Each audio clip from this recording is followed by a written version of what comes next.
کیا نواز شریف مودی سے جھجک رہے ہیں؟ کالم نگار Syed Sardar Ahmed Pirzada, the first blind journalist of Pakistan.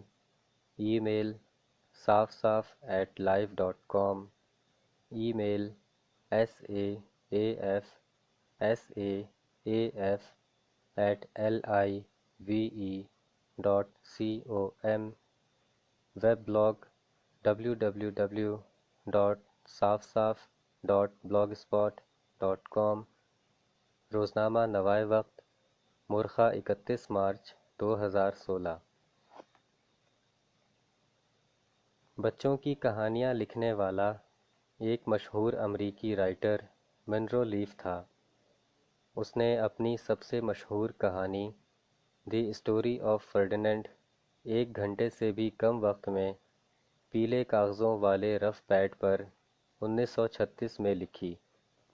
کہانی کے مطابق اسپین کی ایک چراگاہ میں ایک ننھا بیل رہتا تھا۔ اس کا نام فرڈینینڈ تھا۔ اس کے دوسرے ننھے ساتھی بیل دوڑتے، کودتے اور آپس میں ماتھے سے ماتھا ٹکراتے۔ فرڈینینڈ ایسا نہیں کرتا۔ اسے چپ چاپ بیٹھ کر پھولوں کی خوشبو سونگھنا ہی اچھا لگتا۔ چراگاہ میں اس کی پسندیدہ جگہ درخت کے نیچے تھی، جہاں وہ سارا دن بیٹھا رہتا اور ارد گرد اگے پھولوں کی خوشبو سونگھتا رہتا۔ ننھے بیل کی یہ عادت دیکھ کر اس کی ماں، جو ایک گائے تھی، بہت فکر مند ہوتی۔ اسے ڈر تھا کہ تنہائی کی وجہ سے اس کا بیٹا فرڈینینڈ ذہنی طور پر بیمار نہ ہو جائے۔ وہ پوچھتی، تم دوسرے ننھے بیلوں کے ساتھ دوڑتے اور کھیلتے کیوں نہیں ہو؟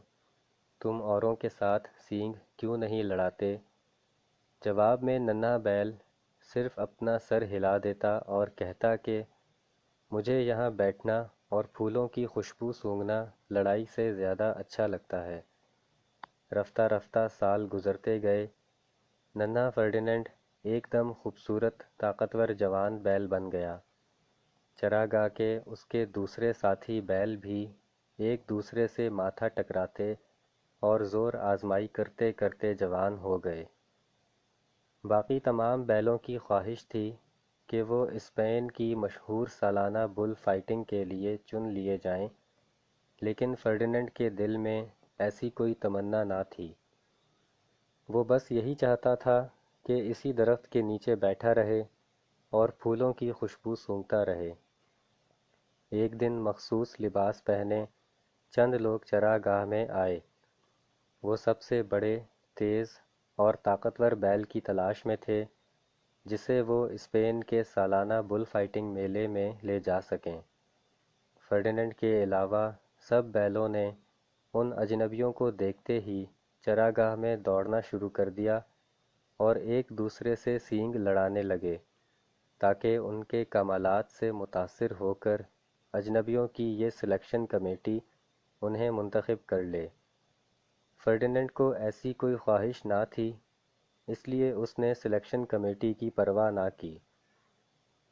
وہ ان سب کو وہیں چھوڑ کر اپنے پسندیدہ درخت کے نیچے جا کر بیٹھ گیا تاکہ پھولوں کی خوشبو سونگھ سکے۔ اس نے بیٹھتے ہوئے زمین پر نظر نہیں ڈالی۔ جہاں وہ بیٹھا وہاں ایک موٹی بھیڑ موجود تھی۔ یہاں کہانی کو روک کر فرض کریں کہ اگر کوئی ایک موٹی بھیڑ ہو اور کوئی اس پر بیٹھ جائے تو موٹی بھیڑ کیا کرے گی؟ یقیناً وہی سب کچھ اس موٹی بھیڑ نے بیل فرڈینینڈ کے ساتھ کیا۔ جو ہی موٹی بھیڑ نے اس کی پیٹھ پر زور کا ڈنک مارا، فرڈینینڈ درد سے اچھل پڑا اور پاگلوں کی طرح چراگاہ میں دوڑنے لگا۔ سلیکشن کمیٹی نے ایک بہت طاقتور اور بڑے بیل کو اندھا دھند غصے میں ادھر ادھر بھاگتے دیکھا تو وہ خوشی سے چلا اٹھے، ہمیں یہی بیل چاہیے۔ وہ فرڈینینڈ کو اسپین کی سالانہ بل فائٹ کے لیے لے گئے۔ بل فائٹنگ کا میلہ سجا۔ ہر طرف لوگ ہی لوگ تھے۔ بینڈ باجے کا شور تھا۔ بہت سی لڑکیاں اور بچے پھولوں کے ہار پہنے اور گلدستے اٹھائے ایک جگہ اکٹھے بیٹھے تھے۔ بل فائٹنگ سے پہلے رنگ برنگے کپڑے پہنے افراد نے ایک پریڈ کی۔ پریڈ کے آخر میں اس سالانہ میلے میں سب سے طاقتور بیل کو چیلنج کرنے کے لیے بل فائٹر میٹاڈور آیا۔ اسے اپنی مہارت پر خوب ناز تھا۔ اس کے ہاتھ میں بیل کو غصہ دلانے کے لیے لمبا نوکیلا بھالا تھا۔ میٹاڈور نے میدان کے درمیان میں جا کر حاضرین کو جھک کر سلام کیا۔ ہر طرف تالیوں کا شور ابھرا۔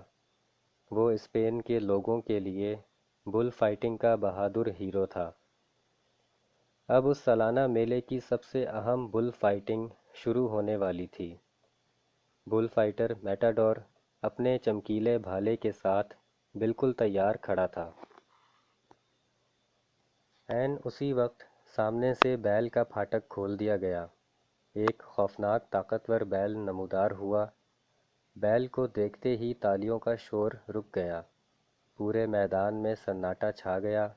لوگ سہم گئے، یہاں تک کہ اسپین کی بل فائٹنگ کا بہادر میٹاڈور بھی کانپ گیا۔ اسپیکر پر اعلان ہوا کہ اس بیل کا نام خونخوار فرڈیننڈ ہے۔ خونخوار فرڈیننڈ بھاگتے ہوئے رنگ میں داخل ہوا۔ لوگوں کی چیخیں بلند ہوئیں اور سانس رک گئے۔ وہ یقین کر چکے تھے کہ آج بل فائٹنگ کا بہادر ہیرو خونخوار فرڈیننڈ کے ہاتھوں شکست کھا جائے گا۔ جو ہی خونخوار فرڈیننڈ رنگ کے درمیان میں پہنچا تو اس کی نظر اچانک پھولوں کے ہار پہنے اور گلدستے اٹھائے لڑکیوں اور بچوں پر پڑی۔ وہ پھولوں کو دیکھتے ہی ایک دم مست ہو کر وہیں بیٹھ گیا اور پھولوں کی خوشبو سے لطف اندوز ہونے لگا۔ بل فائٹنگ کے بہادر ہیرو نے اس کی کمر پر کئی مرتبہ نوکیلا بھالا چبھایا، مگر خونخوار فرڈیننڈ بیل پر اس کا کوئی اثر نہ ہوا۔ وہ تو بل فائٹنگ بھول کر خوشبوؤں میں کھو چکا تھا۔ سالانہ مقابلے کے منتظمین سمجھ چکے تھے کہ اس بیل کی طاقت محض دکھاوا ہے، یہ تو صرف پھولوں کا شیدائی ہے۔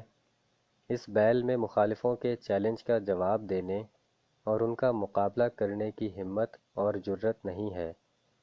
انہوں نے فرڈیننڈ بیل کو اٹھایا اور واپس اس کی سابقہ چراگاہ میں چھوڑ آئے۔ کہانی یہاں ختم ہوتی ہے۔ گزشتہ دنوں بھارت کی خفیہ ایجنسی را کا سینئر افسر بلوچستان سے گرفتار ہوا۔ آئی ایس پی آر کے director general lieutenant general Asim Saleem Bajwa کے مطابق دنیا میں ایسا بہت کم ہوا ہے کہ دشمن ملک کا باقاعدہ سرونگ سینئر افسر دوسرے ملک کی جاسوسی کرتا پکڑا جائے۔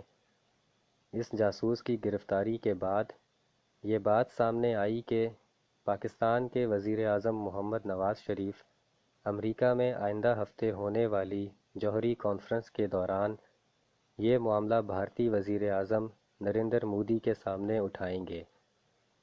اسی دوران سانحہ گلشن اقبال لاہور پیش آیا تو وزیر اعظم نے امریکہ میں کانفرنس میں شرکت سے پہلے والا دورہ برطانیہ منسوخ کر دیا اور بتایا گیا کہ وزیر اعظم براہ راست امریکہ جائیں گے۔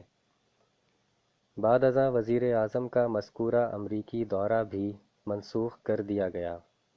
پاکستان میں بھارتی سازشوں کو بین الاقوامی برادری سے شیئر کرنے کے لیے یہ ایک بہت اہم موقع تھا۔ کیا ملک کے اندر ایسے خفیہ حالات پیدا ہو گئے ہیں کہ وزیر اعظم امریکہ نہیں جا رہے؟ یا بھارت سے دوستی اور نریندر مودی سے ذاتی تعلقات کی خواہش رکھنے والے نواز شریف را کے ایجنٹ کا معاملہ بھارتی وزیر اعظم مودی کے سامنے اٹھانے سے جھجک رہے ہیں؟